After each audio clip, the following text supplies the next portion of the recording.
Ce livre n'a que 2 exemplaires connus dans le monde et est extrêmement précieux. C'est même l'objet de disputes entre maîtres de la franc-maçonnerie et maîtres de la Rose-Croix. Ce livre aurait inspiré Adam Weishaupt pour être le fondateur des Illuminati bavarois. En d'autres termes, il est non seulement intervenu dans l'histoire de l'humanité, mais il a également créé quelque chose qui contrôle cette planète. Mais avez-vous déjà entendu parler du « livre interdit » du comte de Saint-Germain? Et la flamme violette? Saint-Germain est connu comme le maître du 7e rayon ou le mystère du comte de Saint-Germain, l'homme qui dit avoir découvert l'immortalité.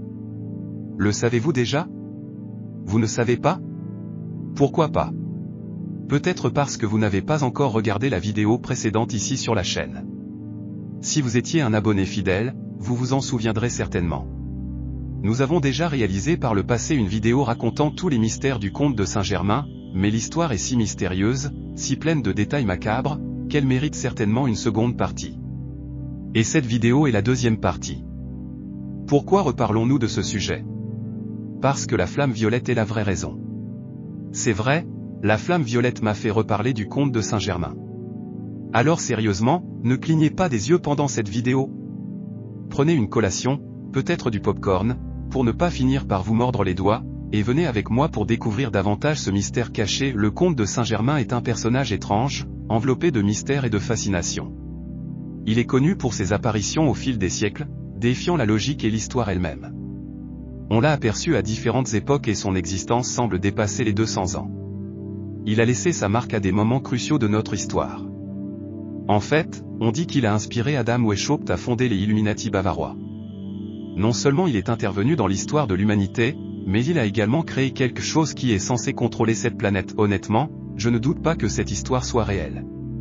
Saint-Germain avait une connaissance approfondie de l'ésotérisme et écrivit un mystérieux livre de forme triangulaire qui, selon les rapports, contenait les secrets de l'immortalité. Ce livre n'a que 2 exemplaires connus dans le monde et est d'une valeur incalculable. Il fut également l'objet de disputes entre maîtres de la franc-maçonnerie et maîtres de la Rose-Croix. Mais attendez une minute, qui était vraiment le comte de Saint-Germain? Et pourquoi votre livre est-il si précieux? Pourquoi ces informations sont-elles si importantes? Pourquoi tant de gens recherchent-ils l'immortalité de l'âme? Saint-Germain est né en 1696, mais la date de sa mort est totalement inconnue, car personne ne sait s'il est réellement décédé. C'était un alchimiste, un inventeur et polyglotte. Il était connu pour parler plusieurs langues, comme le français, l'anglais, l'italien, l'allemand, le chinois, l'arabe, le latin et même le sanskrit.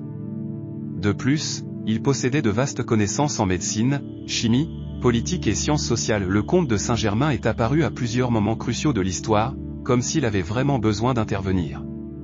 En Autriche, par exemple, il sauva la vie du maréchal Charles-Louis Augusto Fouquet et reçut en récompense un luxueux laboratoire. Un autre récit fascinant concerne la rencontre qu'il a eue avec une vieille dame qui a reconnu en lui le même homme qu'elle avait connu lorsqu'elle était petite. Cela confirme que Saint-Germain a l'air d'avoir plus de 100 ans, mais avec l'apparence d'un homme de 45 ans. Il a également été connu sous plusieurs noms à travers l'histoire. Certains l'appelaient, entre autres, marquis de Montferrat, prince Rovski et comte de Bellemare. Il fut persécuté pour avoir soutenu la cause stuarte et entretenait des relations étroites avec la célèbre dame de Pompadour. Il avait vraiment beaucoup de connaissances, mais plongeons maintenant dans un mystère encore plus bizarre, le livre mystérieux de Saint-Germain. Le livre triangulaire de Saint-Germain est l'un des plus grands mystères de l'humanité. Il a été écrit dans une langue qui mélange le latin avec un code qui, à ce jour, est indéchiffrable. Ce livre est un objet d'un grand mystère et a déjà été contesté par plusieurs personnes très puissantes. Il contient des schémas et des instructions pour créer une amulette censée accorder l'immortalité. Il n'existe que 2 exemplaires de ce livre dans le monde et l'un d'eux appartient à la bibliothèque de Lionel Ozer, membre de la Société théosophique de Paris. Le contenu de ce livre raconte un chemin initiatique pour atteindre l'immortalité de l'âme. Il est sans aucun doute l'une des plus grandes énigmes de l'histoire et continue de fasciner et d'intriguer ceux qui entrent en contact avec son héritage. Les schémas du livre de Saint-Germain sont indéchiffrables à ce jour, et ils montrent comment créer un objet extrêmement puissant lors d'une éclipse totale de soleil. Cette amulette, créée à ce moment précis, se transforme en un objet capable d'accorder l'immortalité. Il existe de nombreux rapports selon lesquels Saint-Germain aurait eu des contacts avec des personnes extrêmement influentes, comme par exemple Madame Helena Blavatsky, fondatrice de la théosophie, et qu'il aurait même utilisé des technologies de notre époque moderne. On dit qu'il se réincarne tous les 200 ou 300 ans et qu'à chaque fois qu'il revient, il retrouve tous ses anciens souvenirs. Mais cette immortalité est-elle réelle? Est-il possible de se réincarner et de se souvenir de toutes ses vies passées, comme le prétend Saint Germain? Est-ce pour cela que les Rose-Croix disent avoir trouvé le secret de l'immortalité? Si vous n'avez pas encore regardé ma vidéo sur les Rose-Croix, voici un conseil, regardez-la pour mieux comprendre cette recherche de l'immortalité. Après tout, les Rose-Croix possèdent-ils le savoir du conte de Saint Germain? C'est là que notre conversation commence à devenir encore plus mystérieuse. On dit que Saint Germain n'est pas une personne. Comment ça, ce n'est pas une personne? Eh bien, ils prétendent qu'il n'a pas découvert tout ce qu'il prétend, mais qu'il est en fait une conscience envoyée sur la planète Terre avec pour mission d'éveiller l'humanité. Saint Germain est connu comme le maître du 7e rayon et est représenté par la couleur violette, associée à l'énergie de l'amour, et Saint Germain aurait vécu une expérience similaire ici sur Terre. Il est considéré comme l'un des maîtres ascensionnés. Mais il existe d'autres maîtres ascensionnés que Jésus. Selon la théosophie et certaines écoles ésotériques, Jésus-Christ est en réalité connu sous le nom de maître Sananda, et il existe 7 maîtres au total, chacun représentant un rayon différent. Ce sont Bouddha, Kuan Yin, El Morya, Serapi Bey, entre autres.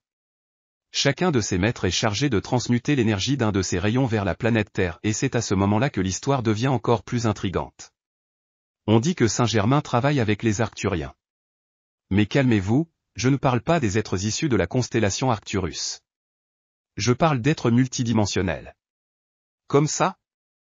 Selon le livre interdit de Saint Germain, les êtres arcturiens, qui sont multidimensionnels, ne peuvent influencer les consciences ici sur Terre que par la transmutation de l'information à travers le rayon de la flamme violette, qui est dirigé vers notre planète par Saint Germain.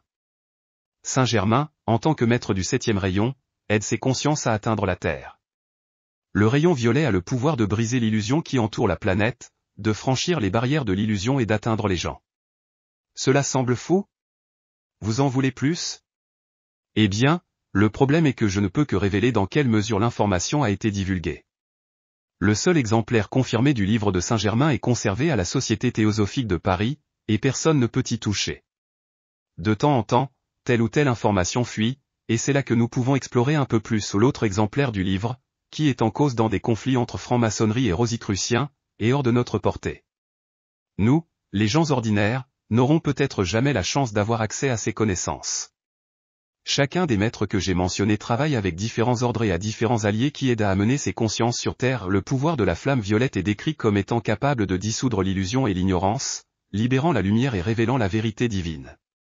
La flamme violette est associée au Saint-Esprit et est considérée comme un don divin à l'humanité. Il a le pouvoir de dissoudre le karma, de transmuter les états mentaux et les émotions négatives, apportant ainsi un soulagement à la douleur physique, émotionnelle et même mentale. Et devinez qui sont les détenteurs de ce savoir ici sur Terre? Exactement, les sociétés secrètes. Il existe plusieurs sociétés qui détiennent ce savoir, comme la Société théosophique, fondée par Madame Helena Blavatsky, la franc-maçonnerie, la rosicrucianisme et d'autres sectes moins orthodoxes. La théosophie et toute l'histoire de Madame Blavatsky méritent en effet une analyse plus approfondie, que nous ferons dans d'autres vidéos ici sur la chaîne. Maintenant, dites-moi, tout cela pourrait-il être réel? Un homme qui a vécu ici sur la planète Terre peut-il vraiment aller et venir à sa guise, retrouvant tous ses anciens souvenirs à chaque réincarnation, en vous souvenant de vos incarnations passées? Pensez-vous que cet homme a le pouvoir de venir sur la planète Terre, d'apporter des informations à des personnes spécifiques et de repartir quand bon lui semble? Pensez-vous que Saint Germain a ce pouvoir? Ou pensez-vous que son histoire n'est rien de plus qu'une légende? A-t-il vraiment existé ou est-il un personnage mythique? Ou peut-être n'est-il pas un homme ordinaire, mais plutôt un maître ascensionné qui travaille directement avec les consciences arcturiennes? Et bien sûr, il est également possible que vous pensiez que toute cette histoire n'a aucun sens. Commentez ci-dessous ce que vous pensez de ce sujet. Tous les avis sont les bienvenus, qu'ils soient positifs, négatifs, d'accord ou pas. Je vais m'arrêter ici avec une autre vidéo, mais avant de terminer, je veux vous demander, avez-vous déjà entendu parler du « livre interdit » de Saint Germain? Que penses-tu de tout cela? Laissez votre commentaire. Et n'oubliez pas de partager cette vidéo avec vos amis si vous avez trouvé le contenu intéressant. Si c'est la première vidéo que vous regardez ici sur la chaîne et que vous n'êtes pas encore abonné, cliquez sur le bouton s'abonner ci-dessous et activez la cloche pour recevoir des notifications.